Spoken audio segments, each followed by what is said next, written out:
In this video I'll be showing you this, my new workshop, and the progress I've made so far in setting it up as a workspace, and I'll talk about how I'm planning to lay things out and what I'm planning to do to it over the coming weeks. I announced back in April in one of my vlog videos that we would soon be moving home. We were expecting to move in May, but there were lots of hold-ups and delays until finally at the end of June we finally got a completion date and moved. There was an awful lot of packing to be done. I needed to pack the contents of my workshop, including all of the timber and all of my tools, in addition to all of our possessions in the house, of course. And we hired a local removal company to help out with the move. The move did not go smoothly at all. We were all packed up and ready to go by about 12:30 in the afternoon, but the solicitors or estate agents kept delaying the release of the keys to us.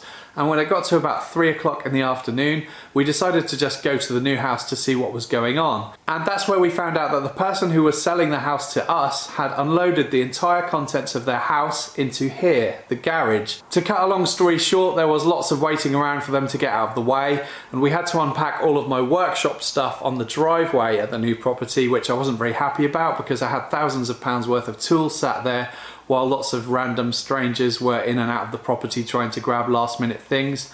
Fortunately though, it was a dry day. If it had been raining, I really don't know what I would have done. Eventually, about 5 PM, our removal company left us to it. Otherwise, we were going to have to pay them more money. So after a very long and stressful day, at about 7 PM in the evening, when the people moving out had finally got all of their stuff out of the way, Ria and I could finally move all of the workshop stuff inside. And that wasn't the only nasty surprise on that day either. There are two more to follow.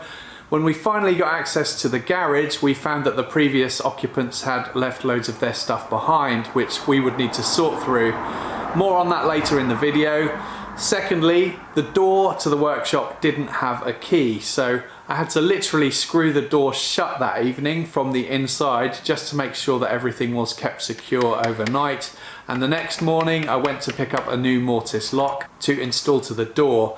It needed a few adjustments to get it to fit, but eventually I got it all installed and working correctly. I am going to be adding more security to the workshop, of course, including security cameras, which I talked about in a previous vlog and brought in from my old workshop, and more locks to the door too, but more on that another time. So now seems like a good time to tell you a little bit about the new workshop. It's a detached double garage with a pitched roof. Internally it measures 6.2 by 5.8 meters, so it's almost square in shape, and that's a total of 36 square meters of floor space. For comparison, my old workshop measured 4.1 by 2.7 meters internally, which is 11 square meters. So the new workshop is more than 3 times the size of my old one, which is absolutely amazing. It has a concrete floor. The height from the floor to the roof joists is 2.7 meters. There are 2 small windows along the back wall and 1 large window on the left wall, plus a glazed door, and at the front is a motorized electric door too. The house, or the bungalow I should say, that we moved to was built in the 1930s, but this double garage was built much later in 1993, and it's a separate building, so it's not attached to the bungalow at all. The previous owner, from what I can work out from the items left behind, used the garage for vehicle repairs and mechanics, metalworking and a bit of woodworking too. The workshop has a large inspection pit, which is pretty deep and has a set of stairs that lead down. There's also a couple of work lights down there. If you follow me on Instagram or Facebook, then you might already know that I was considering using the pit to install my dust extraction system and air compressor too. But having given that some more thought, I'm not sure if I'm going to try that or not. Some of the people who commented on those posts mentioned damp in the winter being a potential problem. I'm sure there are ways around that, and I wasn't planning to put the machines actually on the floor down there anyway. But I'll give that some more thought, and I'll keep an eye on what it's like during the colder months. A few people suggested storing timber down there, and if it does get damp, then that's not really a good use for it either. If you've got any bright ideas about how I can utilise the space in the inspection pit, please let me know in the comments. I'd love to hear your suggestions. Before I could get started on anything productive inside the workshop, I first needed to sort through all of the old stuff that the previous owner had left behind and decide what to keep and what to get rid of, and also just generally give the space a good clean because it definitely needed it. There were loads of containers with all sorts of stuff in them, a filing cabinet full of random stuff. this industrial looking homemade lamp, and later in the video we'll see if that works. Most of the stuff was junk, to be honest, but there were a few really good finds that I'm looking forward to repurposing, including this fantastic metal cabinet. This here is a metal working bench with a vise installed and a solid metal top, presumably used for welding, I expect. Also a large and very heavy workbench, which I'm going to get rid of. Another metal cabinet too. This one has a really bad paint job though, but it'll definitely come in useful once cleaned up. And lots of random stuff just laying around, lots of tins of paint, random pieces of metal, and even some oxyacetylene welding and cutting torches and hoses. Another metal shelving unit. There was all sorts of stuff stored up in the roof joists too. My brother stopped by for the day to help me clear out the space. I certainly wouldn't have been able to move this workbench on my own. I listed this workbench on Facebook Marketplace and it got picked up the very next day. We came across some really big spiders as we were moving things around. If you're nervous about spiders, look away now. I gave the metal cabinets that I wanted to keep a good clean up with some bleachy, soapy water because they were really oily and greasy. And later on I sanded them down and applied a couple of coats of spray paint because one of them had some rusty patches and the other one just had a really bad paint job. I chose dark green because it's on brand and also it's my favourite colour. I got the spray paint from Amazon. It's really good stuff and I'll link to it in the description box below if you're interested. These will be great for storing my cordless tools in to keep the dust off them.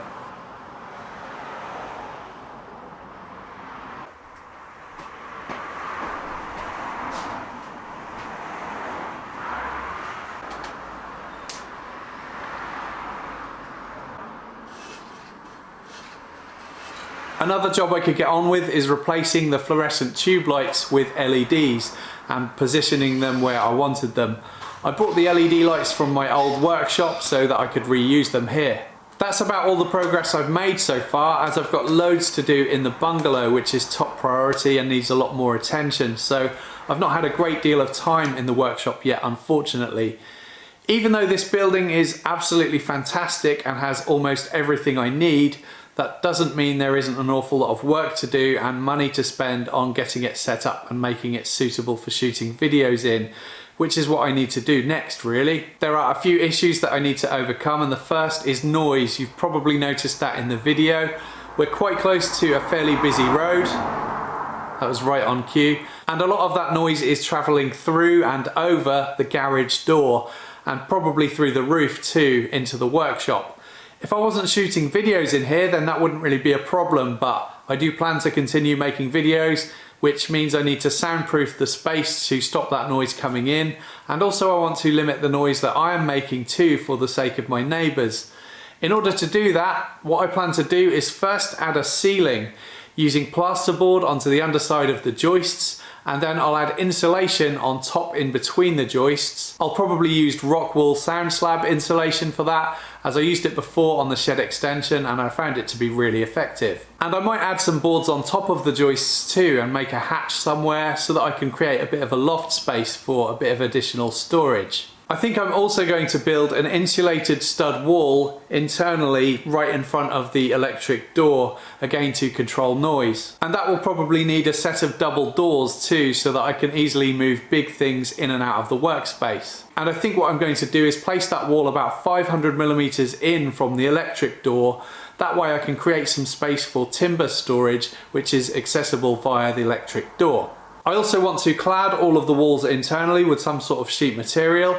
Ideally I'd use MDF because it's dense, so it will help isolate noise a little bit more, but you know me, I'll probably just get whatever I can get cheap or salvaged. Could be OSB, plywood, chipboard, whatever. And it doesn't really matter if whatever sheet material I use is in rough shape or dirty or painted, because it's going to get all painted anyway. And while I'm at it, I'm probably going to insulate the walls too. So what I'm thinking is a damp-proof membrane on the walls just to stop any chance of moisture traveling through the blocks. And then battens, which I'm going to need to add in between all of these pillars that you can see behind me here. Then the insulation in between the battens, and then the sheet material on top. I posted about this on Instagram and Facebook, and it was really interesting seeing some of the differing opinions about what standards are needed in a building of this type of construction. Some people saying that I could just use CLS timber, other people saying that I needed to use pressure treated timber, and some people suggesting a damp proof membrane. But having looked into it, I think the cheapest option is going to be CLS timber with a damp proof membrane behind it, so I think that's what I'm going to do. By the way, thank you to everyone who commented on those posts, because I don't really know too much about this sort of thing, so it's really good to get some great advice. Another issue that I have is lighting.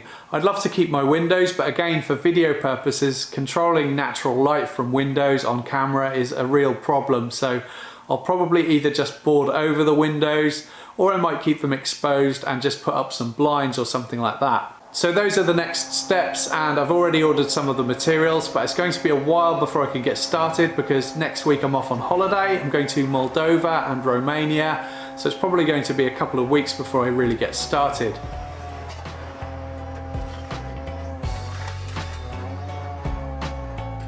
By the way, for those asking, Dylan is doing really well. He settled in very quickly, and after a week and a half of being kept indoors, he finally got to explore the garden.